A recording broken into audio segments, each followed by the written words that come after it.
Imagine buying a piece of land, twice the size of Texas, for what basically amounts to pocket change today. Sounds like a fantasy, right? Totally. Yet, something pretty close to that actually happened back in 1867. Welcome to the deep dive. This is where we pull out the most important nuggets of knowledge from, well, a whole stack of sources, giving you the shortcut to being genuinely well-informed. And today, we are diving deep into a really monumental event, the Alaska Purchase of 1867. Right. And our mission here isn't just about the transaction itself. No, exactly. We want to unpack the complex layers, understand not just what happened, but, why it mattered. And how its legacy, it's huge, how it continues to shape Alaska and the U.S., even now. For sure. And to guide us, we've got a great range of sources. We're looking at the original Treaty of Cession. The actual treaty, wow. Yeah, plus detailed historical accounts of the negotiations, some pretty deep economic analyses. And perspectives from both sides, too, right? American and Russian. Absolutely. And crucially, including the often overlooked voices of Native Alaskans. Their perspective is vital here. Okay, let's get into it. Let's start with the core deal. What exactly did the U.S. get? Okay, so we're talking about roughly 586,000 square miles of land bought from the Russian Empire. For $7.2 million.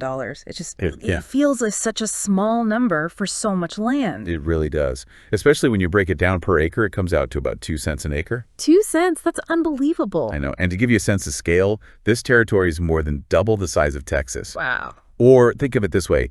It's nearly a third of the entire European Union's landmass. Just immense. Immense is the word. And who were the main players making this happen? Well, on the American side, the real driving force was William H. Seward, the Secretary of State. Right, Seward. His name is all over this. Definitely. And for Russia, the key negotiator was Edward de Stockel, their minister to the United States. So these two guys basically hammered out this massive deal. Pretty much. But, one thing our sources really highlight is that $7.2 million back then, it wasn't seen as pocket change at all. Ah, okay. Context is key here. Totally. America was just coming out of the Civil War. Money was incredibly tight. Reconstruction needed funding. So spending millions on, Alaska wasn't an easy sell. Not at all. And Russia.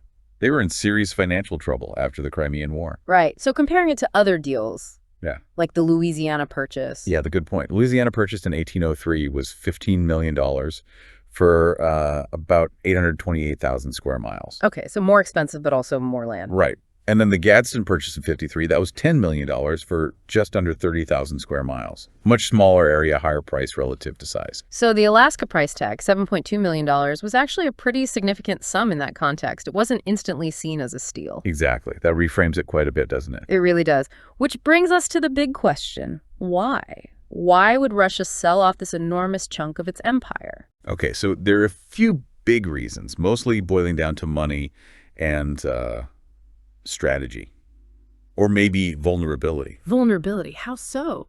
Well, first, the financial distress was dire. The Crimean War, fought between 1853 and 56, just wrecked their treasury. It cost them a fortune, didn't it? A huge amount, something like the equivalent of 160 million pounds sterling back then. So maintaining a really distant colony like Alaska, it was just a drain they couldn't afford. A liability, basically, not an asset. Precisely. And then there was the strategic fear. They were seriously worried about losing Alaska anyway, probably to Great Britain. Because Britain was right next door in Canada. Exactly. Alaska looked really difficult to defend if another conflict broke out. There were even internal memos about this in Russia. Oh, really? Like what? Well, Tsar Alexander II's own brother, Grand Duke Constantine, wrote to the foreign minister back in 1857. And what did he say? He basically argued that the U.S. was going to take the colonies eventually, and Russia wouldn't be able to stop them or get them back. And the Tsar listened. Apparently, Tsar Alexander II, I thought the argument was worth considering, so the writing was kind of on the wall. Sell it before you lose it for nothing. Makes sense. Was Russian America still valuable, though? I thought the fur trade was big there. It had been. But by this point, the sea otter population, which was the main prize, had been basically decimated by overhunting. Ah, so the profits were drying up. Way down. And the Russian-American company, the sort of chartered monopoly running the place, it was struggling. How so? Logistical nightmares, being so far away, trouble getting skilled workers, partly because of serfdom back in Russia. They were just stretched too thin. And not many Russians actually lived there, did they? Hardly any. At its absolute peak, maybe 800 Russians in that whole vast territory. Wow, that's tiny. So, yeah, Stockel, the Russian negotiator, put it bluntly, Sell Alaska or lose it without getting paid.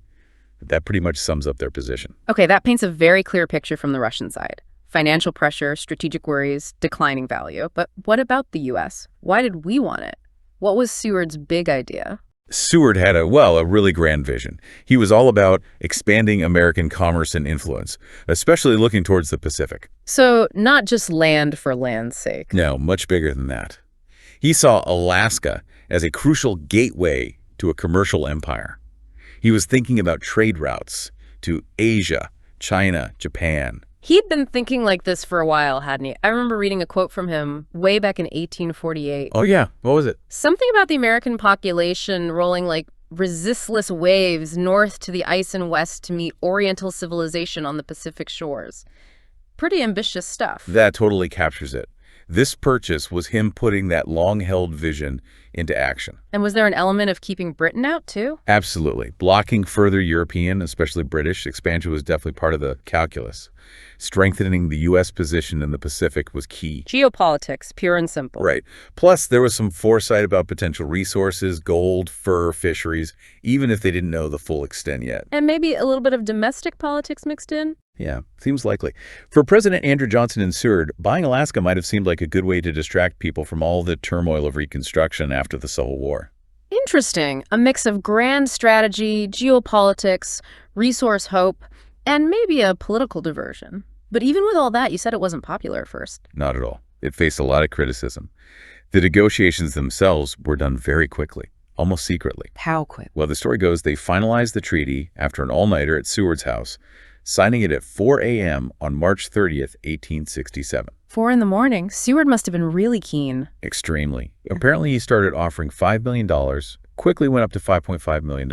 And Stokel wanted more. Stokel asked for $7 million, and Seward agreed. He even threw in an extra $200,000 right at the end. An extra $200K? Why? To smooth over some last-minute conditions Russia had about settling the affairs of the Russian-American company. Wow.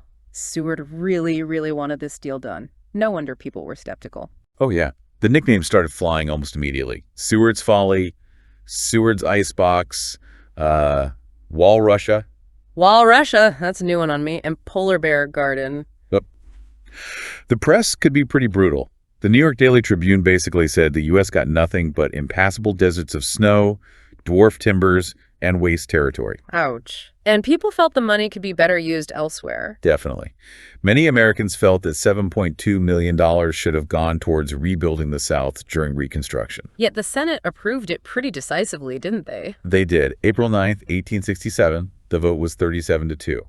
Pretty overwhelming, actually. President Johnson signed it into law on May 28th. That's a huge margin. Was there a split in opinion geographically? Yeah, that's quite interesting.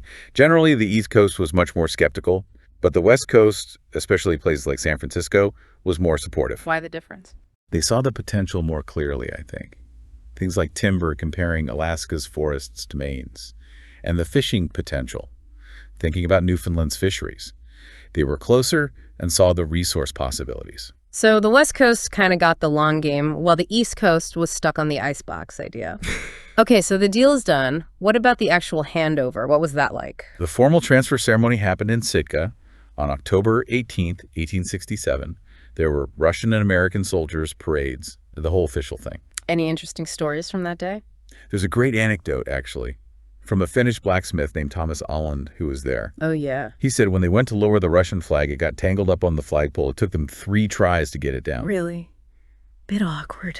Yeah, and apparently some people watching it interpreted it as a sign, like the American eagle cast a spell on his hands. A bit symbolic, maybe. Huh.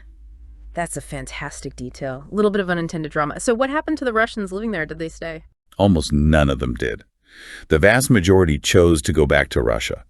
The Russian-American company actually paid for many of them to return. So just a handful stayed behind? Yeah, really only a few traders and some Orthodox priests. For the Russians and Creoles, people of mixed Russian and native heritage who were left behind, it was apparently a pretty tough time. How so? They suddenly found themselves jobless, often struggling, and they were watching these, quote, rowdy troops and gun-toting civilians take over Sitka, treating it like just another rough American frontier town. It was a big shock. A real culture clash and economic hardship, too. And then for quite a while after the purchase, it sort of seemed like the critics, the Seward's Folly crowd, might have been right.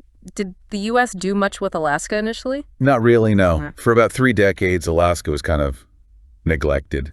It was governed by the military or the Navy or the Treasury Department.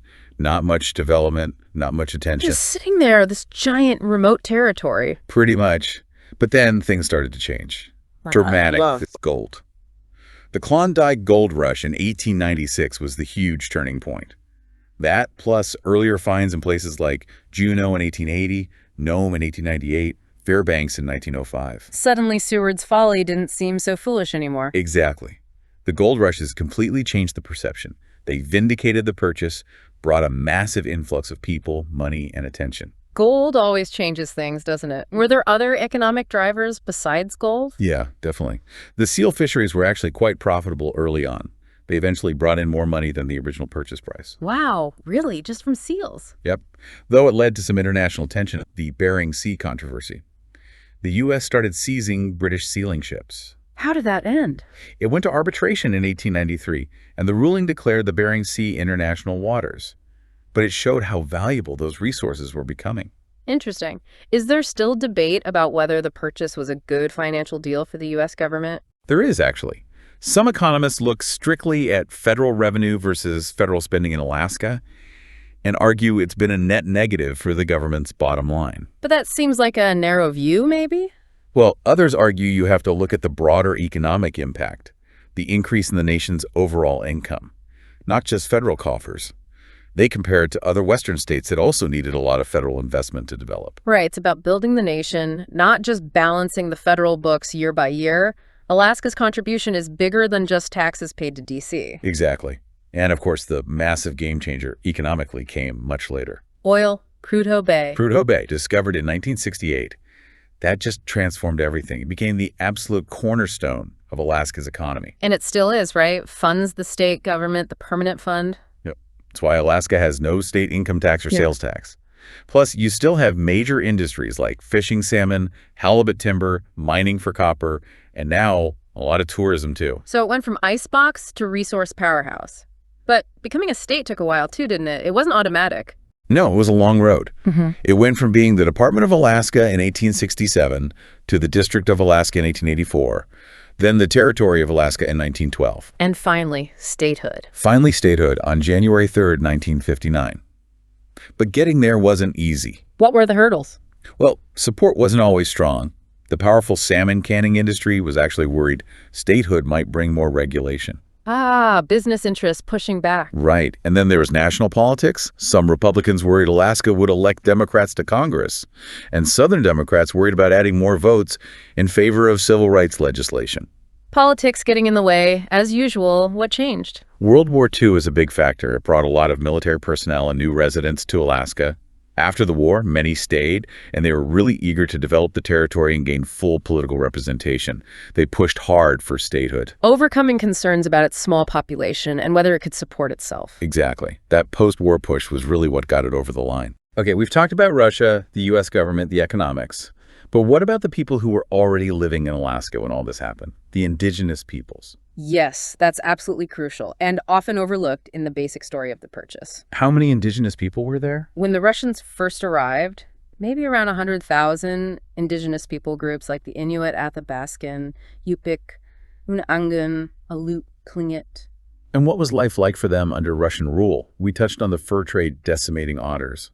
Russian rule was generally very harsh. The sources talk about an iron hand. Indigenous groups faced enslavement, forced labor, warfare, and terrible losses from diseases they had no immunity to. Like the Aleut population you mentioned earlier. Exactly. Dropping from maybe 17,000 down to just 1,500 in about 50 years. It was devastating. So, a really brutal history before the U.S. purchase.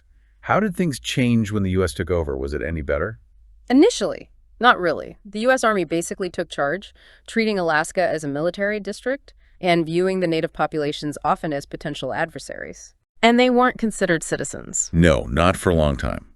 Alaska natives weren't granted U.S. citizenship until the Indian Citizenship Act of 1924. 1924. That's decades later. Decades. And even then, they faced huge barriers. For years, they couldn't vote in territorial elections, weren't allowed to own property legally, couldn't even file mining claims on their own ancestral lands. That's shocking. And were there efforts to suppress their cultures? Oh, absolutely. The Bureau of Indian Affairs and various missionary groups actively worked to, and this is a quote, eradicate indigenous languages, religion, art, music, dance, ceremonies, and lifestyles. Boarding schools were a big part of that. That's a policy of forced assimilation? Yes. Though, interestingly, the Russian Orthodox Church from the earlier era actually maintained a strong presence and is still important for many Native Alaskans today. A complex legacy there. That is complex. Was there a point where things started to shift towards recognizing Native rights? Yes, thankfully. Some important steps were taken over time. The Indian Reorganization Act in 1936 allowed tribes to form their own governments, which was a start. And locally in Alaska. A big moment was Alaska's own Anti-Discrimination Act in 1945. It specifically outlawed discriminatory signs you used to see, like "No Natives Need Apply." A major civil rights victory pushed by Native activists like Elizabeth Peratrovich. That's huge. And what about land rights? That must have been central. Absolutely central. A really critical, maybe unprecedented thing happened with the Alaska Statehood Act in 1959. What was that? It included a clause, basically a nod to indigenous rights, saying the new state declined any right to land that was subject to native title or claim. So it acknowledged that Native land claims were still unresolved. Exactly. It set the stage for addressing those claims directly, Which led to the Alaska Native Claims Settlement Act, or ANCSA, in 1971, signed by President Nixon. What did ANCSA do? It was massive. It essentially settled the Aboriginal land claims.